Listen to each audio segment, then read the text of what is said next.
welcome everybody. Thank you for joining us today. We are really excited to have all of you here. I'm Kellen, one of the Starship at Partnership Managers, and I will be hosting today's webinar. We like to keep these webinars short and valuable. So before I introduce our expert panels, let's go over a bit of housekeeping. In this webinar, we're going to unbox the shipping trends that leading retailers are implementing in 2024. These are based off our findings in our Evolving Expectations report. Don't worry if you haven't had the chance to read through the report, that's okay. We'll outline key points and unpack trends and strategies the retailers are using to keep pace with evolving customer expectations. During our panel discussion, our shipping gurus will draw upon these experiences in exceeding customer expectations and highlight key strategies that you can implement to enhance your fulfillment and delivery process. Okay, so some housekeeping notes. We'll be hosting a live Q&A with our experts after the panel discussion. So if you have any questions throughout the session, please put these in the Q&A chat and we'll answer them. Remember, there's no bad questions. Our experts are here to help you and your shipping and fulfillment strategies. Also, this webinar will be recorded, so keep an eye on your inbox to share the recording with your network. Okay, right, that's enough of me. Let's introduce our panelists. Jeff, would you like to kick it off? Sure. So hi everyone, I'm Jeff Luke. I'm the Head of Customer Success here at Starship It. I've been with Starship It for just under 4 years now, so in the tech space. And before that, I worked for a big shipping company with some international experience as well. So lots of wealth and knowledge to draw on, hopefully, and hopefully can give some people some good advice as well. Great. Laura? Hi, lovely to be here, Kellen. I'm Laura Hill, Managing Director of Sendal Australia. I have been with the business coming up on 3.5 years, and prior to that I was in marketplaces before joining Sendal. So it's great to be in the world of shipping. And I'll pass it back to you. Awesome, great to have you. And James? Muted. Nick, you're on mute. Sorry. Yeah, got you. Hey, Kellen. Thanks very much for having us. I'm James Fisher, co-founder of Render. Started the business 5 years ago with my co-founder, Greg. We're a retail fulfillment solution working with ANZ retailers to allow them to deliver a promising experience to customers through last mile delivery. Awesome, great. Right. With that, I will stop sharing. So yeah, it's just all of our lovely faces now, and we'll kick things off. Our first question is, what are the biggest trends you're seeing with evolving customer expectations around shipping and fulfillment in 2024? And can you give us any examples? James, would you like to start on that one? Absolutely. I think, look, we live in a world where sort of the e-commerce retail landscape is constantly evolving. There's always different things popping up left, right, and center. So in terms of the trends that we see, particularly in our space, which is the last mile space and the logistics fulfillment space, one of the key trends is a lot of retailers are now utilizing their stores as micro fulfillment centers to begin to ship from store, to get a lot more close to the customer, providing them a more memorable experience. Additionally, what retailers are starting to do as well is provide customers with that highest level of choice. In a world where express and standard delivery was the norm, a lot of retailers are now involving more faster services into their mix, whether that's same day or sub 3 hour, 2 hour delivery, which is really promising to see because customer expectations have continued to evolve. So being able to meet those demands is a huge part of retailers' businesses. And then the last thing as well, which I think the team at Sendal can probably talk to a bit further, is a lot of retailers are more conscious about their environmental impact, how they're impacting the environment throughout their whole fulfillment chain. So yeah, it's been really insightful to see in a number of discussions with retailers over the past year, how they prioritize the environment and how they can feed that back into the way they do fulfillment. Awesome. Yeah. Laura? Yeah, look, just to recap, Sendal obviously is in the logistics space. We're a small business courier. And what we're seeing from our customers this year is that, you know, we hear it all the time in the media, but price is a really key part of, you know, businesses at the moment as that continued cost pressures that they face. In fact, our survey that's yet to be released actually has price as cost savings as the biggest driver for our businesses this year and how they're going to manage their business. In fact, 41% say they're going to look at their pricing strategy as a way to manage their costs. However, what we're also seeing is it's not just the business themselves looking for cost savings or affordable shipping, it's also the buyers. So we're seeing a lot of buyers seek out affordable shipping. We know the cost of shipping or the time of shipping can result in cart abandonment. So more businesses are looking to put in free shipping with minimum spends, which does work in converting those customers. But if people are paying for their delivery service, that's where they expect that reliability in the service if they're paying for it. And that transparency is really crucial as a part of that. The other part that we're seeing, and James threw me one there, is that sustainability piece being really a top priority for small businesses. 32% said they're going to proactively seek to make more sustainable choices within their business. And 15% want to focus on reducing carbon footprint specifically within their businesses. So, demand is huge for sustainability. It's also price are two of the, key trends we're seeing within our area. Awesome. Yeah. Jeff, you're obviously really amongst it as head of customer success. What have you seen with Starship at customers?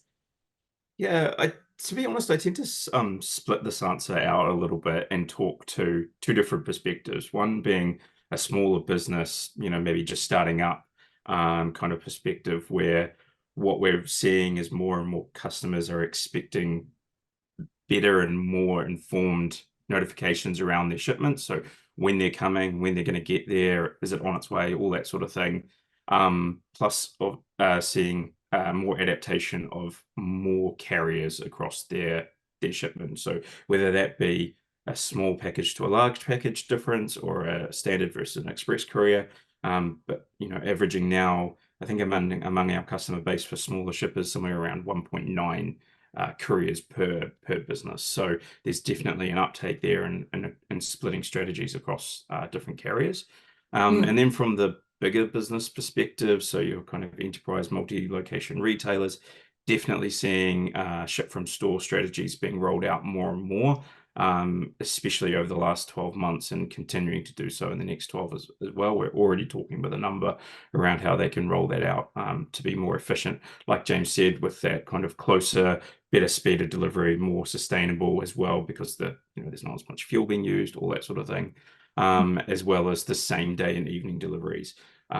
Personally, I remember sitting on a webinar and having conversations with people probably somewhere between 12 to 18 months ago going, same day, it's just a fad, it's not going to be much. But now definitely seeing more and more retailers pick that up, and it's also starting to trickle down as well. So not only is it the big guys, the big players that have got locations everywhere, it's the smaller players as well that are just trying to do and feed out to their local markets in a much more timely manner. And that comes from ultimately people's customers. Like, they're demanding that, they want it, they're willing to pay for it. So retailers are needing to feed into that and have it as an option for their customers. Awesome. Yeah. So I feel like we're seeing more and more retailers adopting a multi-carrier strategy. What are the key benefits and challenges of this type of strategy, and how do they contribute to optimizing the delivery process? James, do you want to get this one? Absolutely. Look, I think when you look at multi-courier strategies, there's two real parts to a multi-courier strategy. There's the standard multi-courier, which provides you the ability to take advantage of a number of delivery providers. And then there's the second part, which is that orchestration of those providers. I think when you look at the key benefits of a multi-courier strategy, the number one that sticks out is the carrier redundancy layer. It allows you to obviously utilize multiple providers to obviously give paramount coverage, to reach more customers, to obviously take advantage of your store network, but also to take advantage of potentially a nationwide store network as well that a single provider may not be able to do. Every provider, every delivery provider has their own set of capabilities, has their own set of limitations. By bringing it together under a multi-carrier solution, it obviously allows you to be provided with that ultimate reliability. In addition to that, obviously utilizing a multi-courier strategy allows you to sort of diversify your delivery options. As I mentioned before, standard, express, it also allows you to potentially tap into delivery providers that offer a more faster service, whether that's a same day or sub 3 hour, 2 hour delivery option, which is really exciting. Something that we do at Render, which is very much different to sort of the standard multi-courier world, is we very much prioritize the orchestration, the delivery orchestration, extremely data driven in the way we allocate carriers and the way we allocate carriers for particular deliveries. An example of this is obviously a case study we have internally. We've worked with a number of enterprise ANZ retailers, one of them being the likes of Chemist Warehouse, and Chemist Warehouse came to us with an issue they had with regard to their regional and remote coverage and their store network in regional and remote areas not being able to be serviced by a fast delivery offering. And the ability for our solution as a delivery orchestration platform that has integrated obviously multiple providers onto our network allows a retailer like that to obviously continue to service their metro customers, but also take advantage of capabilities of our platform that allows them to tap into their regional and remote locations as well to give a consistent and compelling experience to their customers.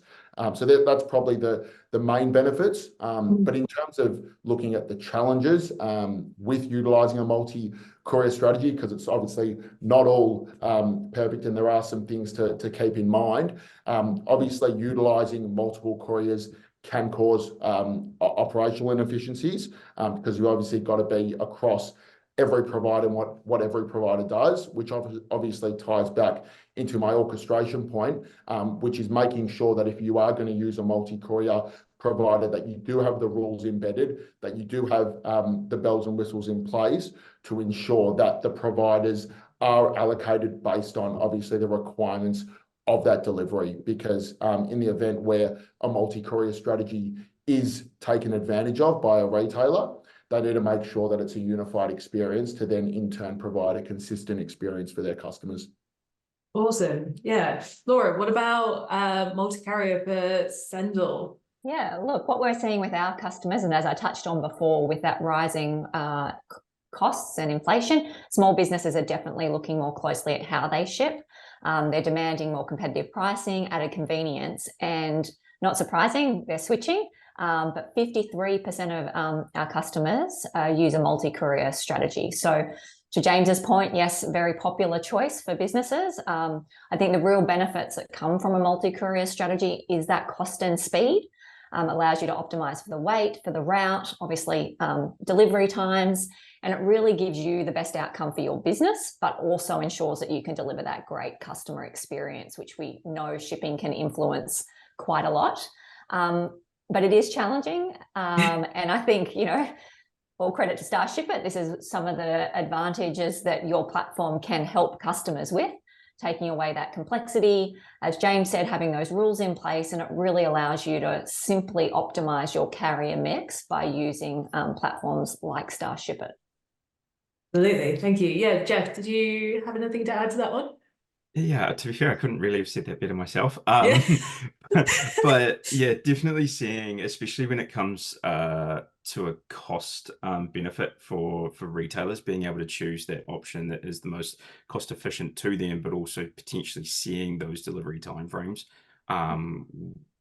to get to those, like, let's say far-flung places. So whether it's like out in Perth or something like that in Australia, which is a long way away, but you know, you can make a decision going, choice between, okay, am I going to choose the cheapest option or am I going to choose the quickest option, and making that choice for yourself as a retailer, and then or passing that on to your customers as well. But then, as James kind of touched on as well, that redundancy side of it as well. So what we see is a lot of retailers like to have that fallback option potentially. As you know, we are a little bit past COVID now, but it definitely came into its own during that COVID period where, you know, shippers were inundated with packages going around, and sometimes that led to delays. So being able to switch between different couriers because one had a delay and the other one didn't, just meant that ultimately, as a business owner, their customer's experience was, you know, the top of mind, so they would be able to choose which one suited their business and made sure that they were seen in a good light as well. Awesome. Yeah, so Laura, I've actually got a question here for sustainability that I think would be a good one for you. It's sustainability is a major concern for today's consumers. How are shipping practices adapting to becoming more environmentally friendly, and what does technology and what role does technology play in this shift? Do you have any recommendations on where retailers should begin when introducing sustainability into their shipping processes? Whew, that's a big question, Helen. All Should right, we can break that down into two parts if you want. let's unpack that one. So, Yeah. look, first up, I think technology plays a really important role across all sectors from a sustainability perspective, and you're seeing that everywhere. But if we look specifically at transportation and logistics, as an industry, we're responsible for 22% of the carbon emissions in Australia. So technology and companies like Sendal have a really big role to play in trying to reduce that. The most pressing challenges, I guess, from an industry perspective, is our dependence on fossil fuel to deliver everything. And we heard that come out in terms of the sustainability aspect of delivering from store. But you know, a lot of it comes down to increasing the load utilization. We know there's lots of trucks that aren't running to their capacity. Optimizing the routes that these trucks are taking and reducing unnecessary air shipments. Air is a very carbon intensive model.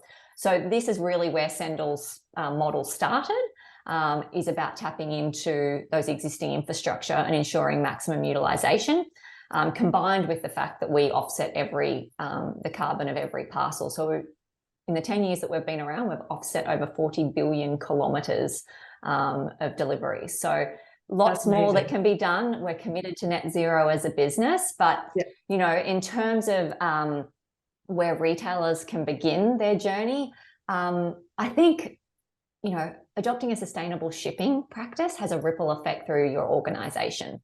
It really gives the business concrete actions to communicate to their customers, and we know that customers are gravitating towards sustainable options. You know, 32% of our customers said sustainability was a high priority for their business, and we're seeing that also on the buyer side. They're picking retailers based on their sustainability credentials.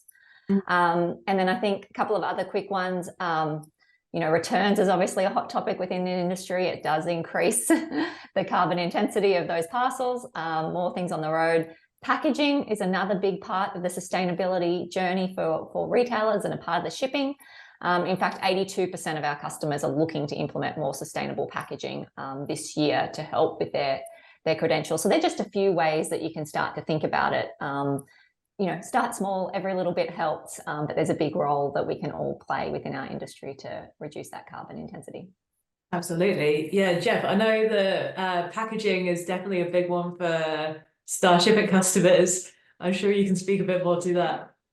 Yeah, I mean, definitely, because in my mind, there's kind of two views to it, right? There's what can you do as a business yourself, and ultimately, you know, there's obviously whatever sustainable practices you have as a business, whether it be doing recycling, that sort of thing. But then the packaging, so what's going out the door, is probably one of the most important things. And I think some of the surveys we've done, close to 60% of the people that responded said they wanted to improve their packaging and use better packaging to show that they've got that sustainability, and also, you know, have that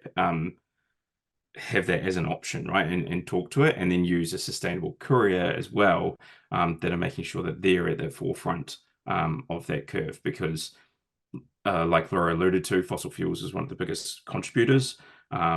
But couriers out there now are using more and more electric vehicles. There's some really good electric trucks coming along the way as well. And you know, the next step for that is eco fuels, eco avgas, all that sort of thing that comes over time. So it's all everyone's focus, and it all starts internally for businesses and retailers. So just do what you can do for yourself, and make sure that it's part of your practice as well. Absolutely. No, that's great. So yeah, on to our next trend that we found from the report was delivery with speed. So 42% of our survey respondents agreed that customer expectations around delivery timeframes would be one of their biggest challenges in 2024. How have consumer expectations around delivery speed evolved in recent years, and what strategies have proven most efficient in meeting these demands? Does anyone want to chat to delivery speed? Is this one for you, James? I'm happy to give this one a go because it's something we see every day. We obviously work with retailers to allow them to deliver in a more faster, reliable manner. But I think it's the age-old question that customers always ask. I want it fast and I want it free. But there is a price that has to be paid by either the retailer or the customer for that speed of delivery. What we see at Render is that speed does matter, but there's that level of certainty that matters a bit more. Customers obviously do want it at a faster pace, but they do want to know when they're going to be receiving that order. Obviously, in terms of reports we've done internally, we've seen 85% of customers say that a poor delivery experience would prevent them from shopping from that retailer again. And that's a huge part of the business, is providing that customer with the best experience possible. And part of that delivery experience has to include some level of speed, because you always get the questions, and I'm sure Laura can vouch for me, where is my order? Support tickets come through the roof. So being able to provide them a faster service sort of limits those support tickets, because it allows them to obviously get that point to point, as opposed to waiting potentially up to 3, 5, 7 days for that parcel. In terms of customers and sort of how their expectations have evolved, look, we're moving into a world where, from a retail point of view, they're trying to invest in infrastructure that allows them to do things like leverage their store networks, which doesn't just obviously improve sustainability, as we mentioned before, but also improve their ability to be able to meet customers' demands even further and provide them a more reliable, a more certain experience. So what we've seen is retailers are meeting those customers' demands by investing in technology that's allowing them to meet these customer demands. Whether that's technology such as Render to be able to provide that last mile experience, or also technologies like Starshipper to provide them that redundant nature along the whole fulfillment cycle, from standard express and same day parcels. And I think that's going to continue to evolve. We see that retailers continually want to provide speed, provide same day options to their customers. And with customers, obviously, expectations evolving. Once one customer has that experience, they want it again and again, and they're going to keep wanting that. So retailers have to keep up and evolve their processes to be able to meet these demands that customers obviously are imposing. Yeah, and that's even if Jeff reckons that same days are bad. I think, look, once upon a time it could have been, but I think what retailers have to understand is, if a customer has experienced it before, the experience that comes along with it is quite an amazing experience. And by doing things, as I mentioned before, for example, if you do impose a ship from store mentality, you actually are able to drive those costs down and get cost efficiencies to make it a more affordable proposition.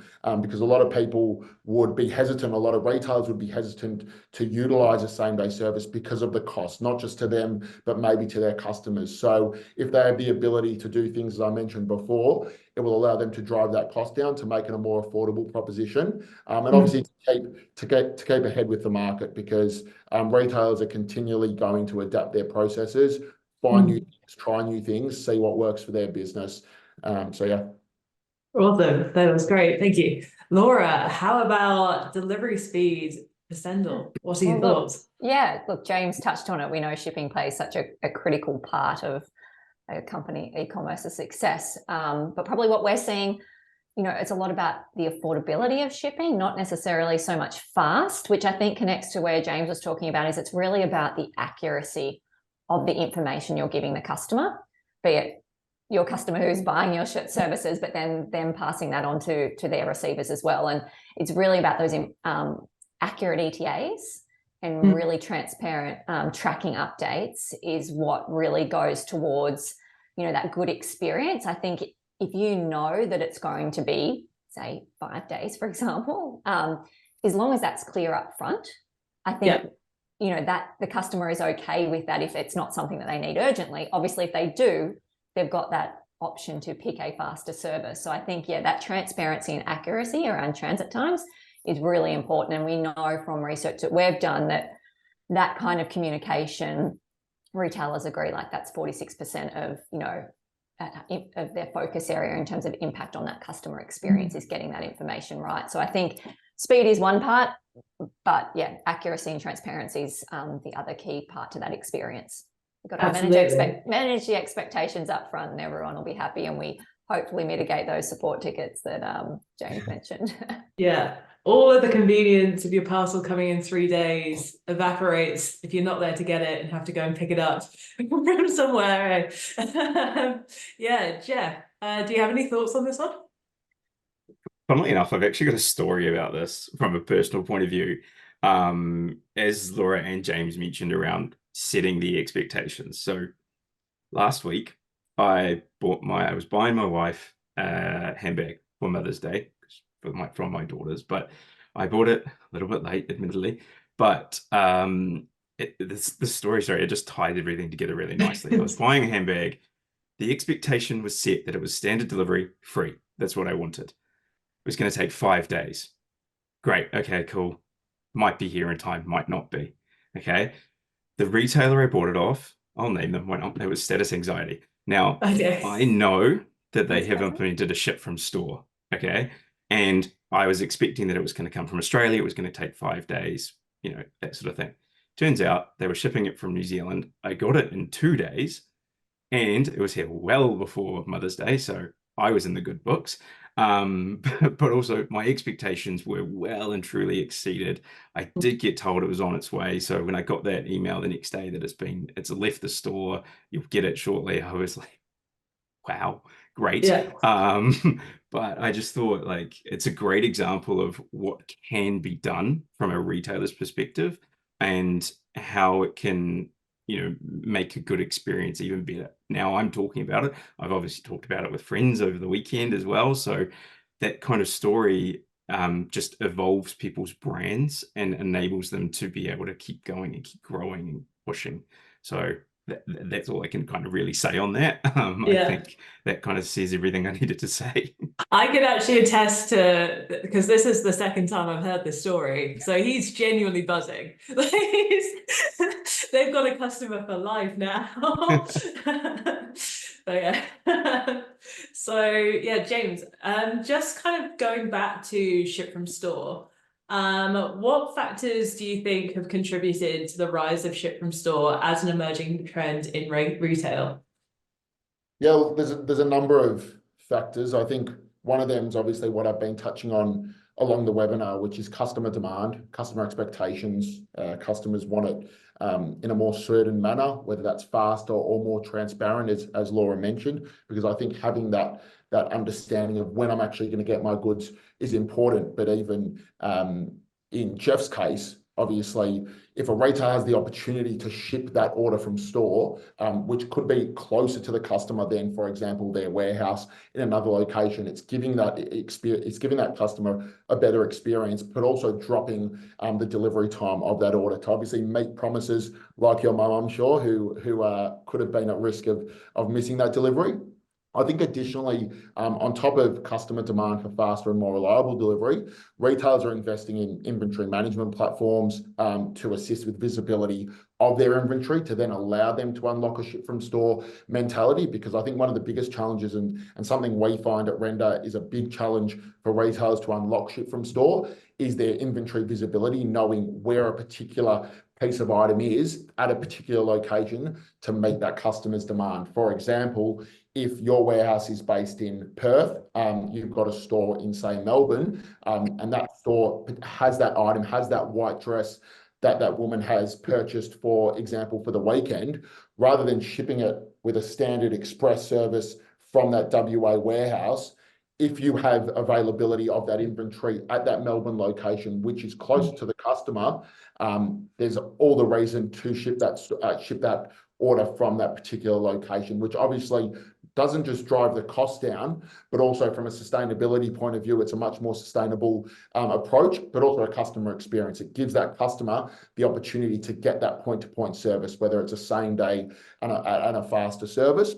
Just looking even at a Power Retail report that I came across, 60 to 80% of actually what we buy can be found within 10 kilometers of home, which further sort of emphasizes retailers and the emphasis on retailers to try and implement a ship from store strategy, Yeah. to be able to give customers that opportunity to get that order on time every time. So I think they're sort of the main factors. I think customer demand, but also the ability to know where your stock is, know where your inventory is. I think that will unlock, and that does unlock the ability to then utilize your stores to fulfill. Absolutely, yeah.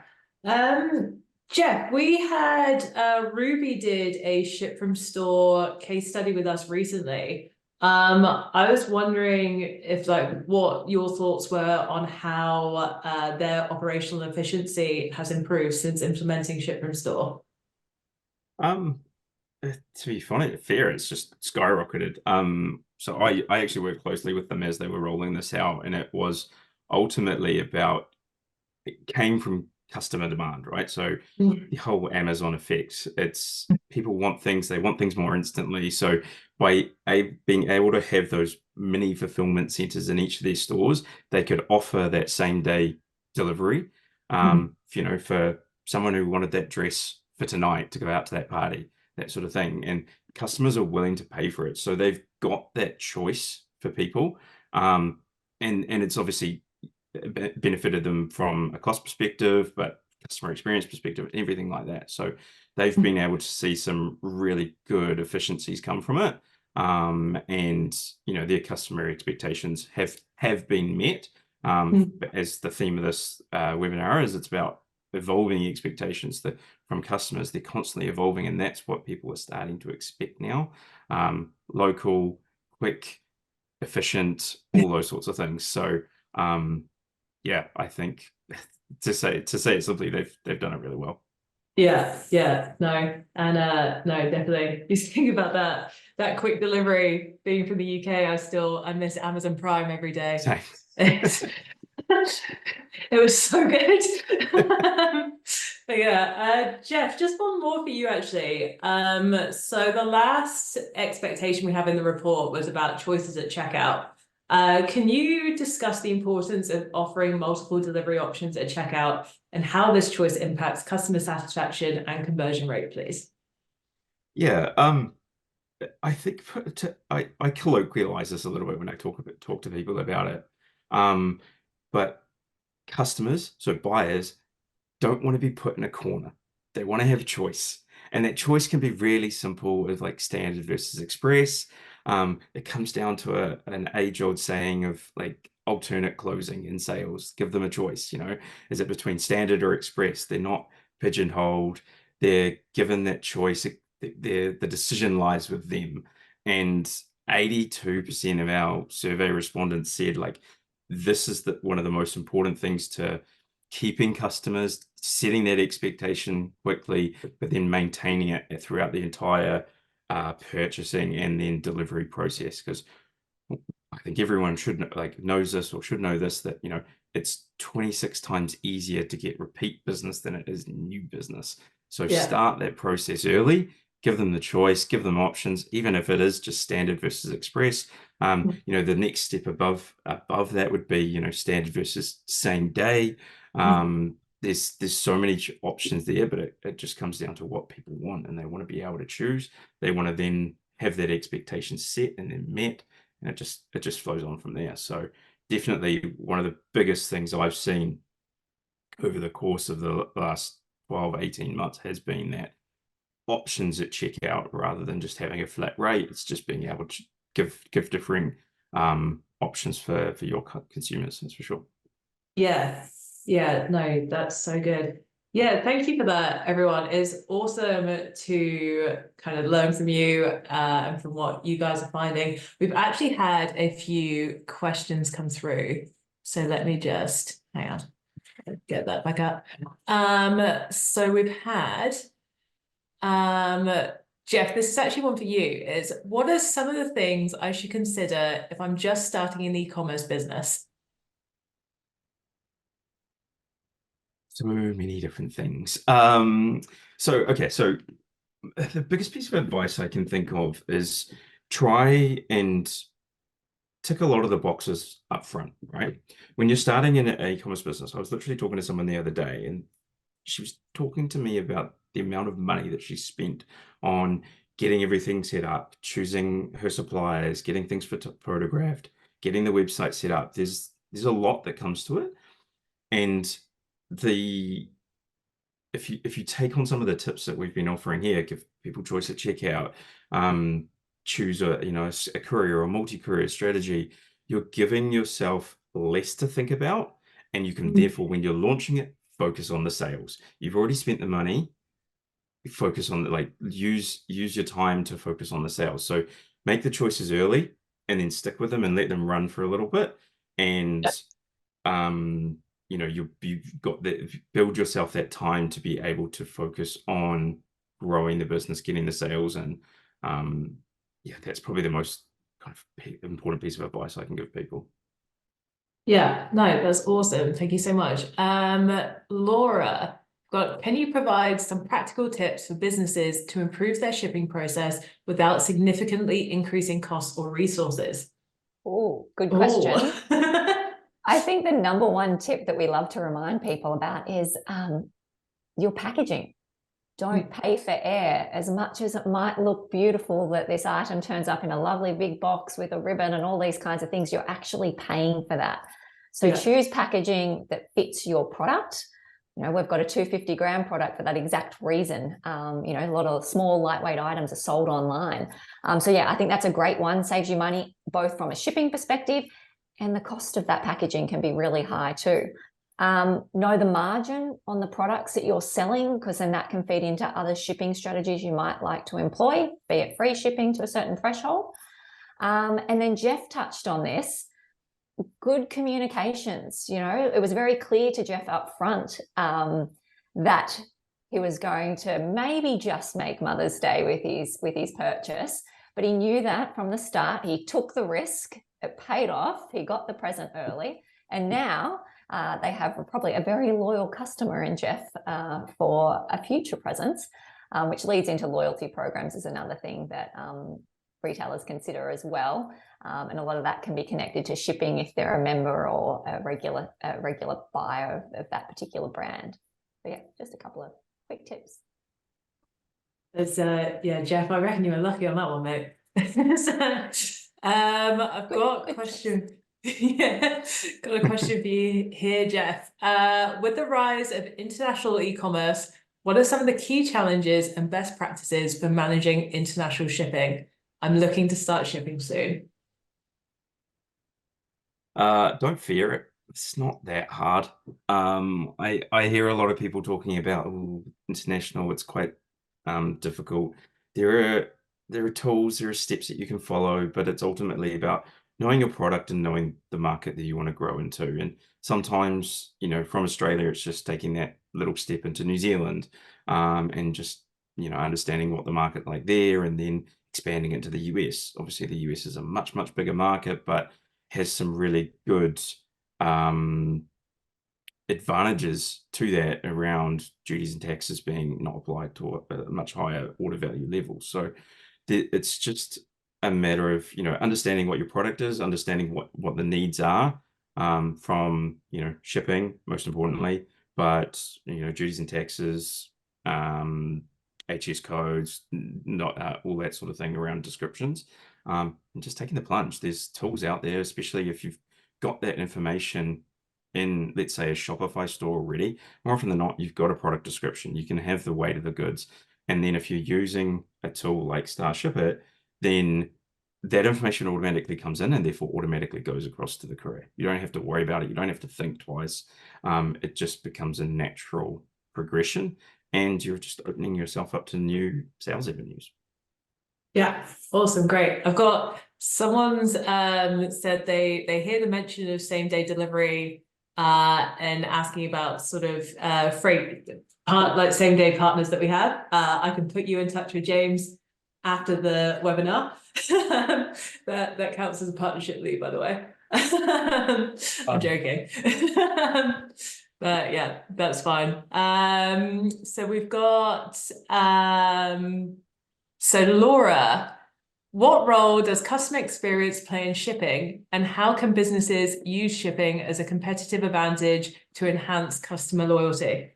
Oh, I think we've probably talked about a fair bit of this throughout the other questions. I think it's a huge part of customer loyalty. Like we keep joking about Jeff's experience, he will be very loyal to that brand as a result of a very positive shipping experience. And I'm sure we can all attest to a great experience, so we know I will buy from them again. It has a crucial impact on that customer experience, the shipping experience. But I think, again, it goes back to that transparency, that accuracy, and providing those updates to really establish that trust and that repeat in your business. Yeah. So great, thank you. And I've got another one. You've kind of spoken to this already, but if you just kind of, how do you balance sustainability and cost saving? Sure. Well, being green, as we like to say, doesn't have to cost the earth, but just start Love the that. journey.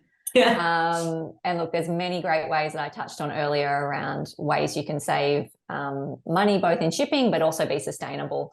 Look at your packaging type, packaging sizes, look at your courier options, sustainability, we're 100% carbon neutral delivery service at Sendal. And as I said, it's not a trend. Your customers are expecting this more and more. And despite the cost pressures that businesses are experiencing and individuals are experiencing, we're still seeing that that's a key priority for consumers. So something for businesses to try and strike that balance, but just start. That's the one thing. Just start. Every little bit adds up. Doesn't need to be big. Just start the journey, and you'll learn along the way. That's awesome. Thank you. And then Jeff, how can we keep our customers in the loop and happy when shipping delays occur, especially during peak seasons? Your favorite peak season and delays. Keep them notified. So I say that colloquially, but it's quite a simple thing, right? There are tools out there, both in Starship, outside of Starship, like Klaviyo and things like that, that you can use to keep your customers notified of delivery. And usually there's certain points of the delivery time frame that meet the criteria, whether it's when the order's printed, when it's going out the door, when it's on the van with the courier, when it's actually being delivered. There's loads of different options there, but they can all be sent via an email. And there's some really good stats out there. I think it keeps rising as well, that like 86% of customers are actually wanting to be kept informed of their delivery. Saves you as a retailer questions coming to you going, where is my parcel? But also keeps your customers informed, sets their expectations, and they'll know that it's on the way. They also have tracking links so they can go to the courier's website and track it as well. And the next step above that is GPS tracking. So couriers like Render now have live GPS tracking, so you can literally see your package when it's on its way. You can tell how far away it is. And I saw a video the other day, and it was purely around the psychology of like on-demand delivery and also on-demand like taxis, and being able to, rather than here it's going to be 15 minutes away, see it on a map and see how far away it actually is. Just the positive endorphins that come from that, and the less stress that comes from that as well, has some huge psychological benefits. So I think being able to see where an order is at, both by tracking notifications and then the final step being live GPS tracking, you can really see why customer expectations are continuing to grow on that. Yeah, great. James? Yeah, I think, look, in terms of what Jeff said, I think people really view that tracking experience as extremely important. What we've tended to find, and something that I think sort of gets a bit left behind in this conversation, is the operational efficiencies that something like live tracking can give you. We've seen internally 81% of a reduction in return to senders since we actually launched our live tracking. So it's not just the experience the customer gets, but also the operational side from a retailer's point of view that comes as a result of imposing tracking like live GPS. Even looking at the likes of Ozpost and what they see. 74% of customers said that real-time tracking is important to them, and delivering notifications, status updates along the journey is imperative in improving the online experience. So it's something we prioritize at Render, is informing that customer along the journey. There's the email, the SMS, but going that step further in it. And it also talks to the certainty and transparency Laura was touching on before. For a customer to be able to see that order from store to door in real time, it reduces all those customer support tickets, because the customer knows when the order is going to arrive. In addition to that, adding in things like delivery ETAs on your live tracking page. Like, for example, order's going to arrive in 14 minutes, order's going to arrive in 10 minutes. It's just giving that added certainty to the customer that the order will be here at this certain time, as opposed to sort of leaving them in the dark. So I think that's such an important part of the experience, is that tracking, to keep customers informed, but to also, from a retailer's point of view, sort of limit those issues that come as a result from an operational standpoint. No, that's awesome. Thank you. Yeah, so that's it for questions. But obviously all attendees will have this sent out to them. So if you do have any more, just reply. And we at Starship It can get any questions answered by the right people. But yeah, I'd like to thank all our panelists for joining us today. It's been so awesome to learn from everyone. And yeah, thank you so much. Thanks, Kellen. Thanks, guys. Great day. Thanks.